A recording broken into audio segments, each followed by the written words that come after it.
Salut à toi, je m'appelle Benjamin et bienvenue sur l'Instant Vertical, un podcast qui te parle d'éveil, de réalisation, de spiritualité, qui remet de l'absolu dans ton relatif. Installe-toi bien confortablement et laisse-toi inspirer.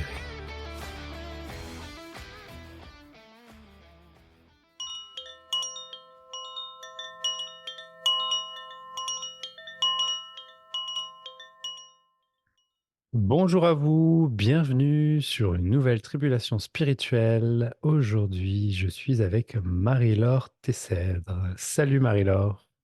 Bonjour Benjamin.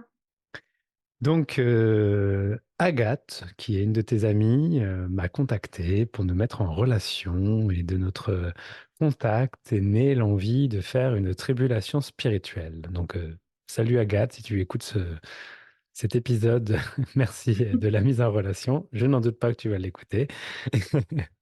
C'est sûr.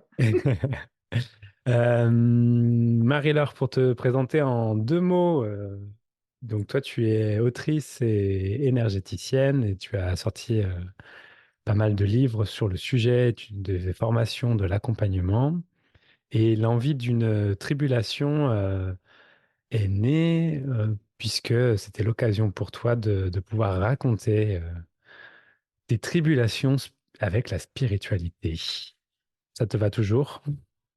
Ah bah oui, je te remercie déjà de ton invitation et ça me parle beaucoup parce que la tribulation pour moi c'est un peu le cheminement, le voyage et c'est vraiment quelque chose qui m'anime au plus profond.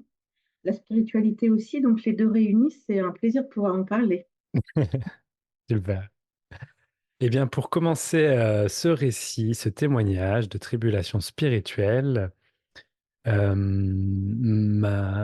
point de départ, je te propose que ce soit comment s'est fait pour toi la reconnaissance avec ce que tu considères pour toi être la spiritualité. Alors pour moi, ça a été un chemin parsemé de petites lumières que je n'ai pas vues tout de suite. C'est ça qui est, je pense, intéressant, tu vois. Mhm. C'est-à-dire que, euh, par exemple, j'avais un grand-père qui soignait au pendule. Et à l'époque, dans ma famille, on disait que ça sautait une génération. Donc j'avais, je crois, 17 cousins, cousines, et je me disais, oh, pourvu que ça tombe sur moi. Mais tu sais, j'étais gamine. Mhm. Maintenant, avec le recul, je sais que tout le monde a ces possibilités-là, mais à l'époque, je ne le savais pas. Mhm.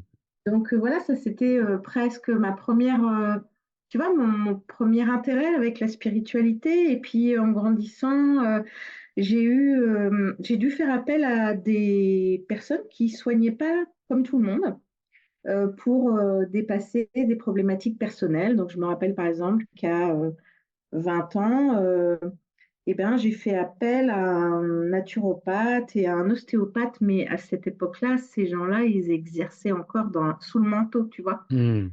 Et ils m'ont ouvert à, ah tiens, c'est possible d'avoir une vision différente de l'accompagnement et du soin, tu vois. Et Mhm. puis, donc à cette époque-là, j'habitais dans le sud de la France, je suis originaire du Mans. À cette époque-là, j'habitais dans le sud de la France. Et puis après, je suis partie au Chili travailler. Donc, tu vois, ma tribulation, elle nous emmène loin déjà. Et là, j'ai rencontré une dame qui faisait de l'analyse de rêve et de l'auto-hypnose. Et j'ai travaillé un peu avec elle sur différentes problématiques personnelles. Et c'est elle qui m'a parlé pour la première fois des soins énergétiques et du Reiki. Je te parle de ça, c'était avant que ce soit la mode, hein. C'était il y a très longtemps. Du coup, Et j'ai tu peux dire un petit peu ce que c'est le Reiki, parce que peut-être que tout le monde ne sait pas ce que Ah c'est. oui, oui, bien sûr, c'est la méthode c'est maintenant une des méthodes les plus connues de transmission d'énergie par les mains. Hmm. Et elle m'a parlé de ça au Chili. Ok, très bien. Et puis j'ai mis ça dans un petit coin de ma tête. Et puis après, pour le travail, j'ai été mutée aux Antilles. Et aux Antilles, j'ai trouvé un stage de Reiki. Et donc, je suis allée pour voir, puisque je connaissais personne. Donc, je me suis dit, bah, je vais aller voir ce que c'est. Et puis, comme ça me permet de rencontrer du monde. Et c'est là que j'ai fait mon premier cours de Reiki. Et là, il y a eu comme un branchement, il y a eu un souvenir, tu vois, c'est-à-dire que Hmm. durant ce stage, euh, il y avait un exercice pour apprendre à voir l'énergie et l'exercice qu'il nous a donné à faire, c'était quelque chose que je faisais quand j'étais gamine, mais évidemment, je n'avais aucune idée de pourquoi je faisais ça. Et ça m'a tellement parlé que j'ai commencé à, bah voilà, à lire des livres sur l'énergie, sur la transmission d'énergie. J'ai continué ce cursus du Reiki, puis j'ai commencé à recevoir du monde, comme ça, pour le fun, en dehors de mes heures de travail. Et puis en fait, étonnamment pour moi, qui restait assez, comment dire, terre à terre, tu vois. À côté de ça, à côté du Reiki, j'étais responsable marketing et communication dans de grosses boîtes. Je gérais des gros budgets, donc autant te dire que transmettre l'énergie de l'univers par les mains, j'avais vraiment du mal à oser l'expliquer, à oser en parler, etc. Et puis la vie a mis sur mon chemin euh, le livre de Barbara Brennan. On en avait parlé en off, je crois, Le guérir par la lumière et le pouvoir bénéfique des mains. Et j'ai Oui. découvert que cette femme avait une école aux États-Unis. Et comme j'habitais les Antilles, je suis allée suivre le cursus de son école en 4 ans, donc aux États-Unis. Donc c'était encore un chemin, tu vois, il fallait y aller Hmm. pendant 4 ans, donc c'était assez lourd, mais pour moi, c'était pas lourd du tout parce que c'était fantastique d'enseignement et de découverte et voilà. Et tout ce chemin a fait qu'à un moment, osé lâcher le travail classique avec un chef classique dans une entreprise classique, on va dire, même si c'était pas complètement aussi classique que ça, mais bon, pour oser vivre de ma passion qui était les soins énergétiques. Hmm.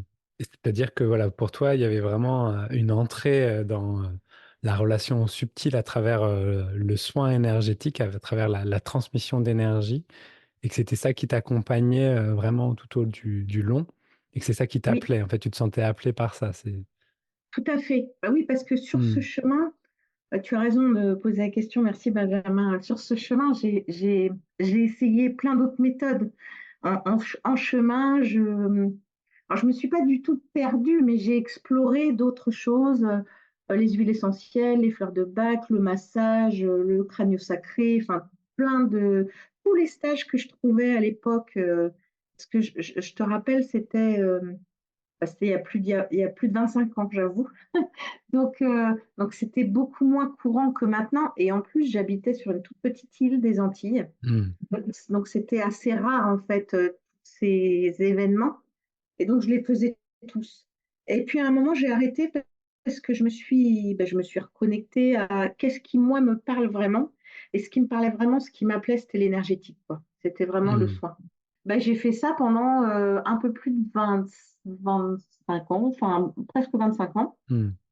en le faisant évoluer, évidemment. C'est-à-dire qu'au Hmm. début, c'était des soins vraiment vers un mieux-être pour aider les gens à aller mieux, à être moins stressés, etc., etc. Puis au fur et à mesure, j'ai accompagné des thérapeutes qui voulaient se développer, puisqu'en fait, Hmm.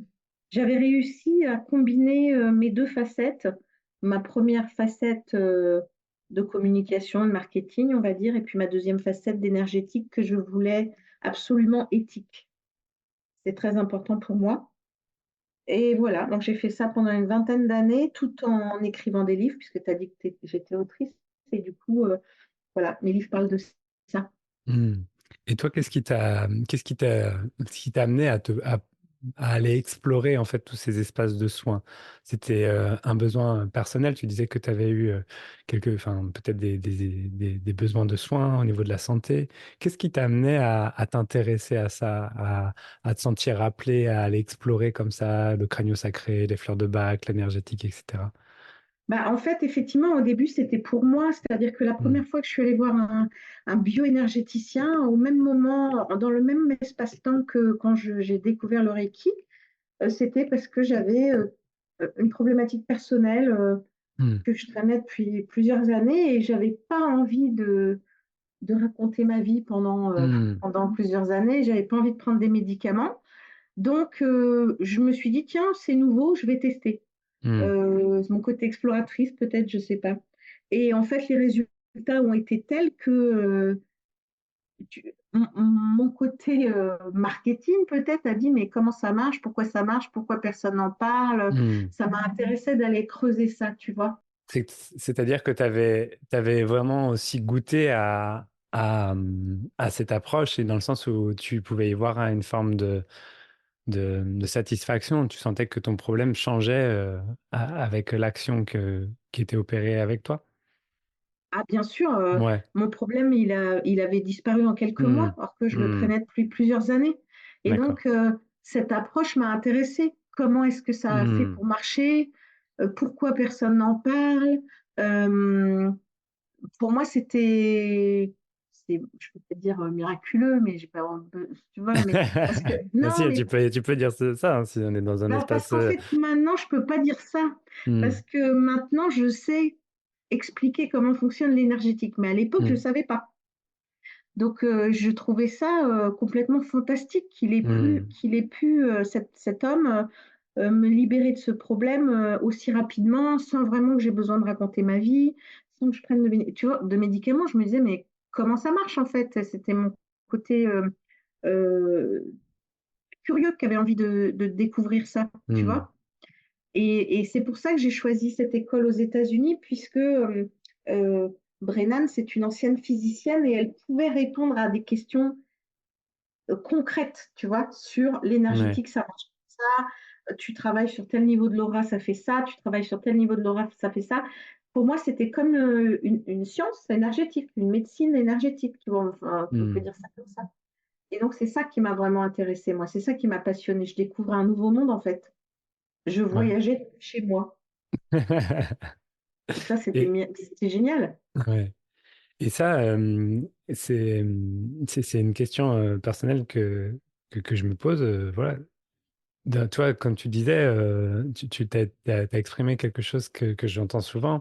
Tu vois, pour des personnes qui n'ont pas le savoir et la connaissance et l'expérience de l'énergétique, tout d'un coup, il y a quelque chose de subtil, de très simple qui est vécu et c'est vécu un peu comme un miracle. Et une fois qu'on regarde un petit peu plus, ça devient, comme tu dis, une science. Est-ce que pour toi, le fait de découvrir la science de l'énergie, comme tu l'évoques, est-ce que en quoi ça a un impact, en quoi c'est spirituel? Tu vois, c'est une vraie question que je me pose peut-être en quoi ça c'est associé au mot spiritualité pour toi?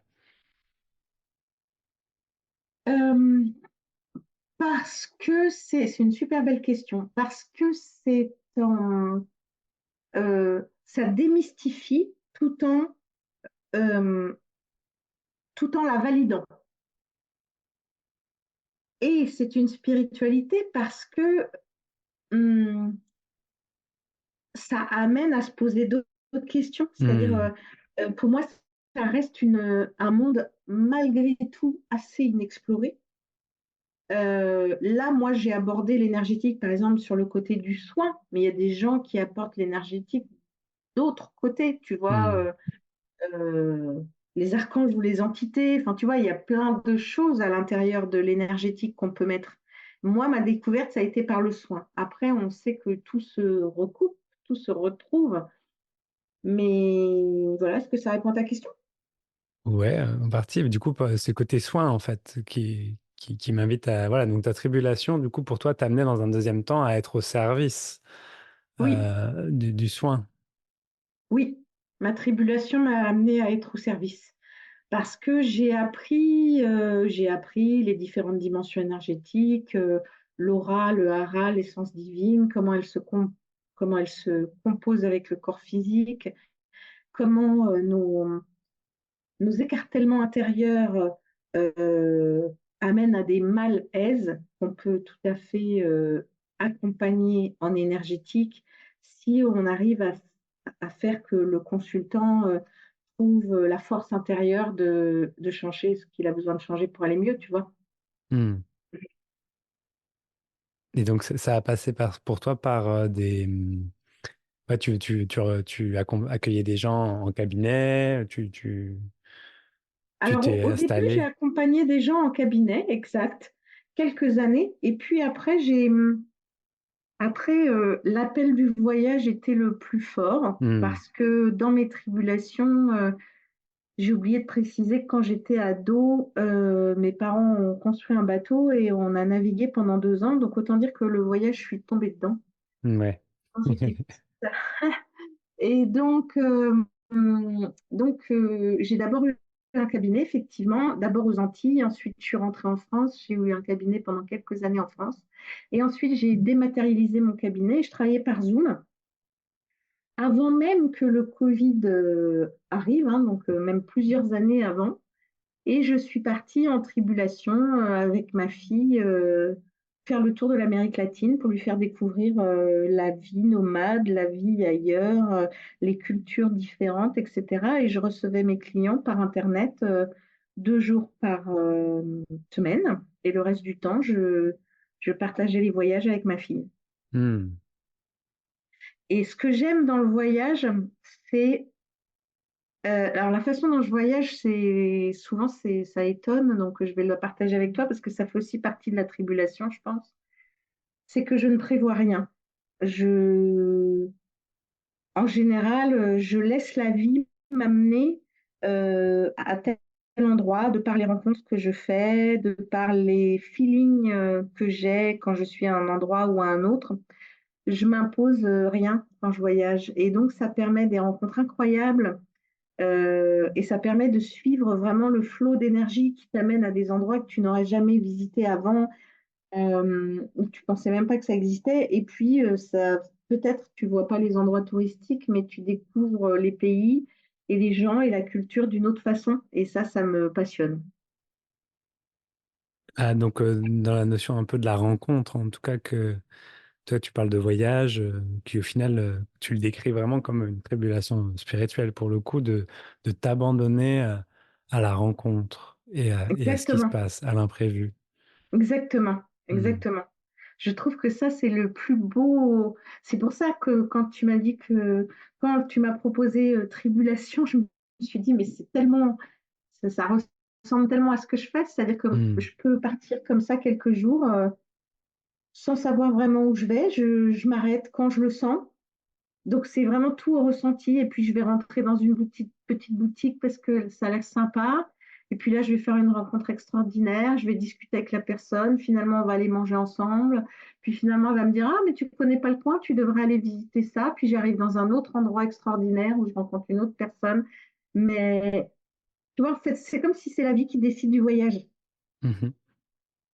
Et je le fais pas très souvent, mais quand je le fais, c'est un véritable luxe, un véritable plaisir. Ça fait quoi comme écho par rapport tu vois, ce rôle d'énergéticienne que tu évoquais? Est-ce que tu sens il y a, il y a un parallèle à faire avec cette notion de l'abandon quelque part dans le voyage et l'énergétique qui t'invite à... par exemple, est-ce que l'énergétique t'a invité à cet abandon ou c'était aussi quelque chose qui était déjà là? C'est un peu ça ma question. Alors, c'était déjà un peu latent, mais l'énergétique m'a invité à le faire, oui, bien Hmm. sûr. Euh, C'était quoi le début de la question? J'ai oublié, Oui, Benjamin. c'est ça, c'est-à-dire en gros que donc tu vois, reprendre connaissance de la nature, de l'énergie, etc. Est-ce que ça t'a invité à t'abandonner au voyage, à t'abandonner à l'inconnu? Oui, alors c'était quelque chose qui était déjà latent avant, mais que maintenant, de plus en plus, je cultive. Hmm. Parce que je trouve que c'est là que les rencontres sont les plus magiques, que les surprises sont les plus belles. Je trouve aussi que c'est une partie de soin parce qu'on lâche le mental. C'est-à-dire que dans nos sociétés où on sait déjà où on va aller passer les vacances 6 mois avant, où la plupart des gens qui travaillent en entreprise prévoient d'un an sur l'autre quel jour ils seront off parce que c'est obligé, c'est comme ça, si tu veux, et que du coup les voyages sont réservés, etc. Cette liberté-là permet un abandon et une foi, ça aide à cultiver la foi en fait. Hmm. Il t'arrive toujours des choses extraordinaires, même si tu n'as rien prévu, tu es porté. Et tu es chouchouté par la vie, prise en charge, etc. Et je trouve ça intéressant. Une façon, c'est un type de soin. Alors après, par rapport aux soins, je ne reçois plus. Euh, je me consacre à écrire, comme tu le sais.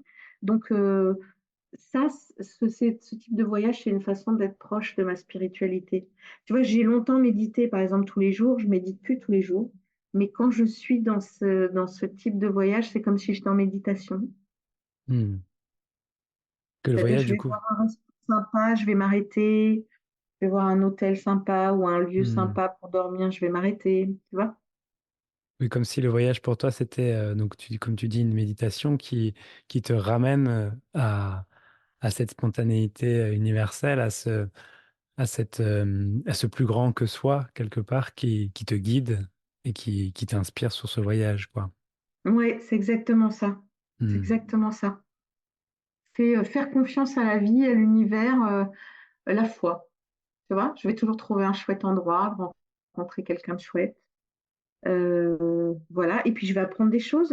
Là, la dernière fois, je me suis retrouvée, mais c'est un vrai voyage spirituel, tu vois, la dernière fois. Donc j'ai un van euh, que j'utilise pour aller faire des dédicaces régulièrement. Et la dernière fois, je vais dans un endroit que je connais pas. Je trouve, c'est ce que je te dis, une petite boutique très sympa. Je rencontre une femme incroyable qui a eu un parcours à peu près similaire au mien. Enfin, on trouve de grandes similarités. Donc, je lui dis, bah, tiens, si tu veux, on va manger ensemble. Elle me dit oui, oui. Et puis, on discute. Elle me dit, tu devrais aller à tel endroit. Alors, bon, très bien, j'entends, mais j'y vais pas spécialement. Et puis, le lendemain, elle me rappelle pour savoir comment s'est passé ma nuit dans le van et elle me dit, mais vraiment, tu devrais aller à tel endroit. Et en fait, je me retrouve dans qu'elle m'avait décrit comme une petite chapelle, c'est une basilique immense. Et du coup, je me suis retrouvée à prier au sein de la basilique, à méditer au sein de la basilique, à découvrir Hmm. des endroits de paix incroyables, que c'était pas du tout prévu, tu vois. Et je trouve ça Ouais. magique, en fait. Hmm. Et du coup, le fait d'entrer dans cette prière, à cet endroit, est-ce que pour toi, voilà, c'est une partie intégrante de cette tribulation, dans ton rapport à la prière, à, hum, à t'en remettre?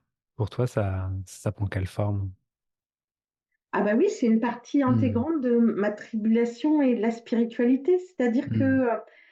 je voyage dans un endroit inconnu et je rencontre forcément des gens spirituels, forcément des gens branchés, sans vraiment les avoir, sans les connaître, tu vois. Et je tombe que sur des personnes ou des lieux avec une énergie spécifique, Hmm. tu vois. Et ça, j'ai l'impression que c'est faire confiance à la foi. Hmm. Donc c'est cette foi qui t'amène à vivre ouais, il y a comme une résonance bon, résonance, c'est le mot que j'aime bien utiliser, mais que du coup ça t'amène à rencontrer les bonnes personnes au bon moment, quoi. Oui, c'est pas facile. Pendant longtemps, je disais, juste au moment où j'ai arrêté de recevoir des clients, je parlais du saut de la foi Hmm. parce que moi, j'ai envie de vivre de mon écriture. Et, euh, et bon, tout le monde te dit que, ouh là là, c'est très compliqué de vivre de son écriture. Et moi, je dis, bah, moi, j'ai la foi. Je fais le saut de la foi. Donc, j'arrête de recevoir des clients pour me consacrer à l'écriture, mais je ne sais pas comment va arriver un nouvel éditeur, etc. Tu vois. Et en fait, au fur et à mesure, tout se met en place parce que voilà, ça va se mettre en place comme ça, tu vois, parce que Hmm. j'ai la foi ou la spiritualité, tu vois. Moi, je crois en l'énergie de l'univers parce que je l'ai vu à l'œuvre tellement de fois lors de ma pratique, quand je recevais des clients. Ce n'est pas un hasard, tu vois, ça fonctionne à tous les coups. Est-ce que tu pourrais nous raconter quelques exemples? Ah oui, bah oui, bien sûr. Bah, à la fin, j'accompagnais des thérapeutes qui veulent vivre de leur passion. Mhm. C'était vraiment ma spécialité parce que je t'ai dit, je mettais en lien mes deux métiers en fait. Mhm. Mhm. Et donc, c'était très dur pour eux de croire que les soins énergétiques pouvaient effectivement leur faire développer leur chiffre d'affaires, leur impact sur le monde, leur nombre de clients, leur clientèle, etc. En fait, je leur disais, mais il n'y a pas besoin. Pour moi, c'est énergétique, donc forcément, le travail qu'on va faire ensemble va fonctionner. Et c'était très dur pour eux de croire ça. Et pourtant, enfin, on trouve encore sur le net certains enfin, de nombreux témoignages de mes clients, et puis ils sont sur mes réseaux aussi, donc sur le fait que bah, ils venaient me voir avec un chiffre d'affaires très bas, et au bout de 6 mois, ils vivent de leur passion. Mhm. Ouais, donc tout s'arrange au mieux, comme c'est le mieux, quoi. Oui, c'est ça, mais parce qu'on travaille sur Mhm. enlever les peurs, enlever les blocages, enlever ce qui les empêche de croire que ça peut marcher. Il y a tout un travail personnel. Mhm. Mais si on considère que ce qui est à l'intérieur se voit à l'extérieur, alors si on change l'intérieur, l'extérieur change. Si on change l'intérieur, oui, c'est ce que j'ai dit. C'est ce que j'ai dit, non? Je Ouais, sais ouais, c'est plus. ce que tu as dit, c'est ce que tu as dit. Ah oui, voilà, j'ai eu un doute tout d'un coup. Ça marche. Et donc, le voyage, toi, aujourd'hui, c'est encore quelque chose que tu disais tout à l'heure que tu le faisais pas trop, mais c'est encore quelque chose que tu pratiques, du coup, dans le sens un peu qui vient vraiment te nourrir. C'est Oui, encore. Ouais. oui, oui, bien sûr, oui, oui. Mm. Je pars régulièrement. Alors là, avec le Covid, ça a été un peu freiné, évidemment, mais c'est en train de... Voilà, donc oui, je pars régulièrement. Euh, voilà, du coup, comme je pouvais moins partir avec le Covid, eh ben, j'ai mon van maintenant, donc je me fais régulièrement des petites escapades où je sais Mm. quand je pars et je sais pas quand je rentre. Et j'aime beaucoup ça. Ouais, c'est ton mode de vie te permet vraiment d'aller vivre le temps que tu as besoin de prendre, quoi. Ah bah oui, bien sûr, parce que je peux écrire dans mon camion. Ouais, ouais. Oui, donc ta vie entière, si on dit que voilà, ton voyage, comme tu l'évoques, c'est aussi ta tribulation spirituelle, ta manière de cheminer avec le spirituel. Voilà, ta vie s'est transformée pour que tu puisses vivre tout ça en direct, quoi. Exactement, exactement. Ouais. Enfin, ma vie s'est transformée. Je l'ai beaucoup aidé, hein. Ce n'est pas de la chance, Benjamin, hein. Et pour tous les gens qui vont écouter ton podcast, c'est un choix. Ah, vas-y. Ben non, c'est vrai, c'est un choix de vie. C'est-à-dire que Hmm. par rapport bah, je sais pas, tu sais, c'est un choix.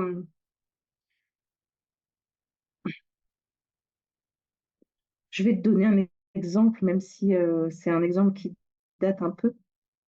Quand j'avais une vingtaine d'années, j'avais des amis qui s'étaient dépêchés d'acheter une chambre à coucher, enfin lit, armoire, chevet, etc., avant la hausse de la TVA. Donc tu vois, ça date beaucoup.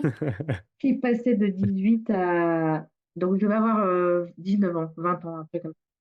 Qui passait de 18 à 20%, quelque chose comme ça, parce Hmm. que tu comprends, comme ça, ils économisaient 1500 sur la TVA, en gros, donc leur chambre à Hmm. coucher leur avait coûté quelque chose comme 10 000 francs à l'époque. Et moi, je me souviens les avoir regardés avec un air incroyable, en leur disant, mais moi, avec ça, je pars 2 mois à Madère, quoi. Hmm. Donc, et je revenais de 3 semaines de vacances où ils m'avaient dit, ah non, non, mais t'es parti 3 semaines à l'étranger, t'as de la chance. Et je leur disais, mais non, j'ai pas de la chance, parce que moi, je préfère avoir un matelas par terre et puis voyager, tu vois. On le sait que Hmm. c'est pas de la chance, Ouais. c'est des choix. Là, Ouais, c'est un exemple un peu extrême, mais voilà. ouais, Et ouais, dans ma vie de maintenant, c'est toujours comme ça. hmm.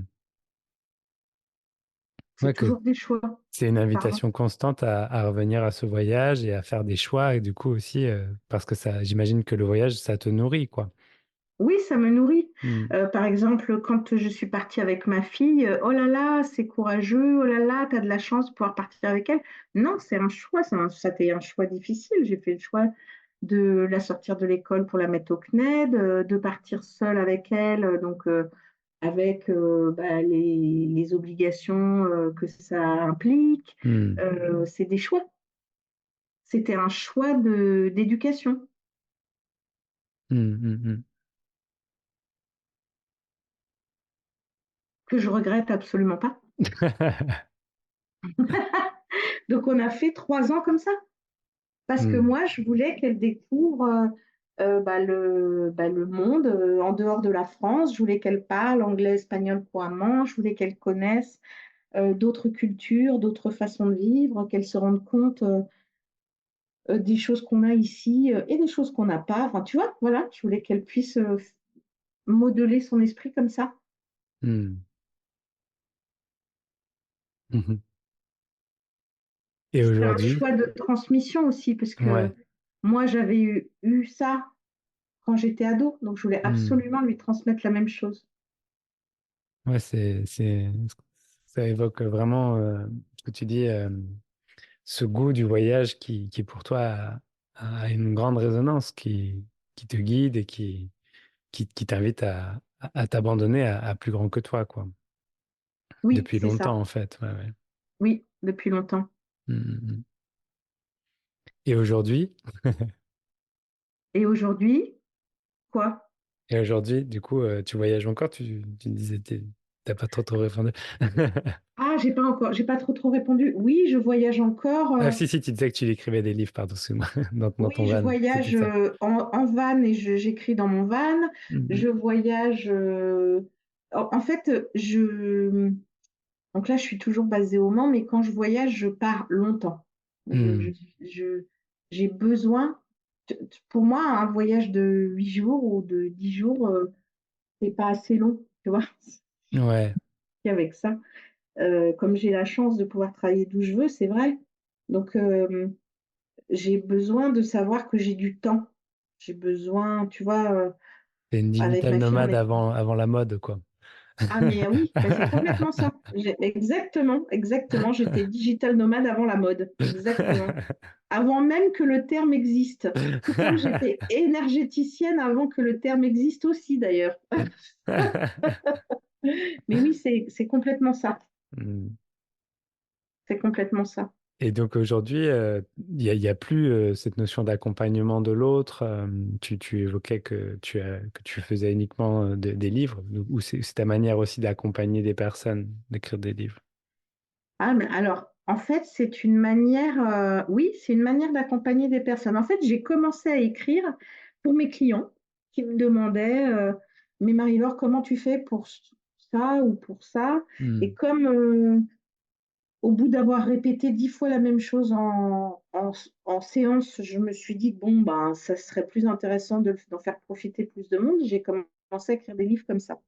Hmm. Et puis, mais si tu veux, dans ma tête, euh, voilà, c'était des livres pour aider mes clients. Et puis, il y a quelques années, je me suis rendu compte en fait, bah, j'avais quand même aidé plus de 100 000 lecteurs, sachant que un livre est transmis entre 3 à 5 personnes. Enfin, si tu veux, un livre acheté, forcément, lui aussi, il voyage, il est comme Hmm. son autrice, hein. Donc, je me suis dit, waouh, mais avec mes livres d'énergétique, là, eh ben, mine de rien, j'ai mis des petites bribes de pensée énergétique dans la tête de 500 000 personnes. Oh, Hmm. et je me suis dit, mais attends, déjà, j'avais l'impression de diffuser l'énergétique et la connaissance de l'énergétique en accompagnant des thérapeutes qui eux-mêmes accompagnaient du monde. Hmm. Hmm. Et je me suis dit, mais en fait, l'impact l'impact avec les livres est beaucoup plus grand, quoi. Et en fait, j'ai vraiment envie de faire connaître ça. Voilà. Donc, je me suis dit, très bien, je vais. Alors, j'ai envie de dire, comment dire, le modèle économique en découlant n'est pas en ma faveur, on va dire, mais c'est pas grave parce que moi je me dis que, tu sais, on dit qu'à 50 ans, ce qui est important, c'est la transmission. Alors toi, je sais que tu es pédagogue aussi et que c'est important pour toi. Eh ben, moi, je sens vraiment ça là maintenant. J'ai plus Hmm. envie de transmettre, d'aider par le biais des livres, voilà. Alors peut-être de temps en temps, je fais des ateliers, des conférences, etc. Tu vois, si on me demande. Mais ce n'est plus, voilà, c'est plus, j'ai j'ai plus envie, en tout cas pour l'instant, j'ai plus envie d'accompagner des gens en individuel comme je l'ai fait pendant longtemps. Hmm. Je préfère prendre plus de temps pour écrire un livre qui, a priori, accompagnera plus de monde. Ça marche. Merci Marie-Laure. Et du coup, si des personnes veulent te lire, tu as un dernier livre peut-être que Ah dont tu oui, pourrais bah, présenter? bien sûr. Alors, mes livres les plus connus, c'est L'ancrage énergétique et Alignement, ancrage, centrage, enracinement. Ça, c'est vraiment Donc, c'est des les livres vraiment livres sur les sur thématiques l'énergétique, énergétiques. ouais. Ouais, c'est ça. Hmm. Ouais. Et mon dernier, il est un peu différent. Et oui, celui-là, je l'aime beaucoup parce que c'est sous la forme d'un roman. C'est Hmm. comme un soin énergétique avec moi. Tu commences le livre, tu penses d'une certaine façon. C'est un livre d'aventure. Et tout au long de la lecture, je sais que je bouscule parce que c'est les retours que j'ai, mais à la fin du livre, tu penses complètement différemment.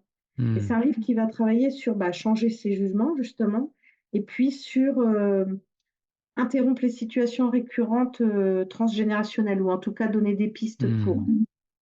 Et comme c'est sous la forme d'un roman, il est beaucoup plus accessible à tous. C'est pas un livre de travail, tu vois.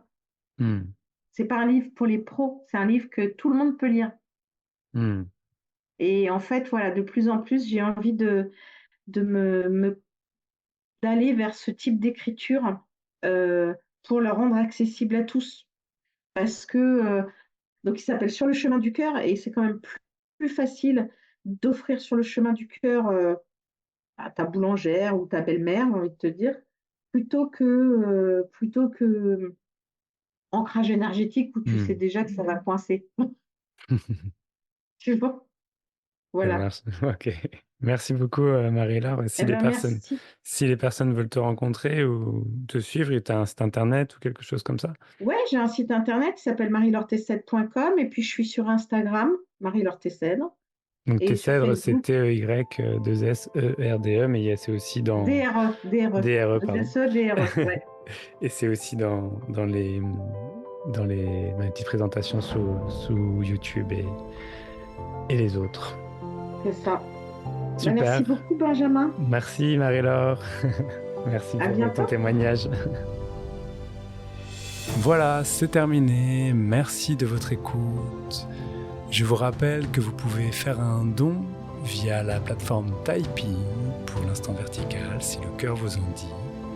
Vous pouvez également retrouver ce podcast sur les réseaux sociaux, Instagram, Facebook et commenter, partager les épisodes. C'est d'un grand soutien pour moi et ça me fait toujours plaisir d'avoir des nouvelles des auditeurs. En attendant, je vous laisse quelques instants en silence. Profitez de la verticalité de l'instant. À la semaine prochaine.